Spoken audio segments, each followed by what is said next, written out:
નમસ્કાર મિત્રો, SP education ચેનલમાં આપ સૌનું હાર્દિક સ્વાગત છે. આપણી ચેનલ પર જો નવા હો તો ચેનલને સબસ્ક્રાઇબ કરી લેજો, જેથી તમને ટેટ ટાટ સરકારી ભરતી અને સરકારી પરીક્ષાઓને લગતી નવી અપડેટ મળતી રહે.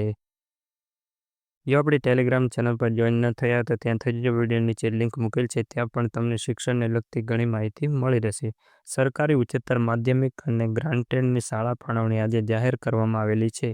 તો મિત્રો, આ છે જ પ્રોવિઝનલ શાળા ફાળવણી જાહેર કરવામાં આવેલી છે. ઘણા ઉમેદવાર કન્ફ્યુઝ થઈ ગયા છે કે મને શાળા મળી નથી, પણ 1281 ઉમેદવારોની જે યાદી જાહેર કરવામાં આવેલી છે એ લોકો લોગિન થઈને જોઈ શકે છે. બંનેમાં જેમને શાળા ફાળવણી થઈ છે તે ઉમેદવારોએ સંમતિપત્રક ભરવાનું રહેશે અને એક શાળા જતી કરવાની રહેશે. જે હાઈ મેરિટવાળા છે ઉમેદવારોના બંનેમાં નામના કારણે નીચા મેરિટવાળા ઉમેદવારનું નામ જોવા મળતું નથી, એટલે એમને શાળા બતાવતી નથી. પણ આ ઉમેદવારો એક શાળામાંથી હક જતો કરશે એટલે નીચા મેરિટવાળા ઉમેદવારને આપોઆપ શાળા મળી જશે.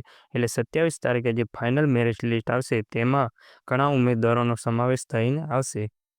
ઘણા ઉમેદવાર સરકારીમાં પણ પસંદ કરેલી છે અને ગ્રાન્ટેડમાં પણ પસંદ કરેલી. એમનું મેરિટ પણ બહુ ઊંચું હોવાના કારણે એમને સરકારી સ્કૂલ પણ મળી છે અને ગ્રાન્ટેડ સ્કૂલ પણ મળી છે. એના કારણે નીચા મેરિટવાળાને લાભ થયો નથી અને આ ઉમેદવાર મૂંઝવણમાં આવી ગયેલા છે. તો આ ઉમેદવારોને 27 તારીખે ફાઇનલ મેરિટ લિસ્ટમાં નામ સમાવેશ થઈ શકે છે, કારણ કે 25 તારીખ સુધી સંમતિપત્રક ભરશે. આ ઉમેદવાર એક શાળા જતી કરશે એટલે આ શાળાનો લાભ નીચા મેરિટવાળા ઉમેદવારને થશે.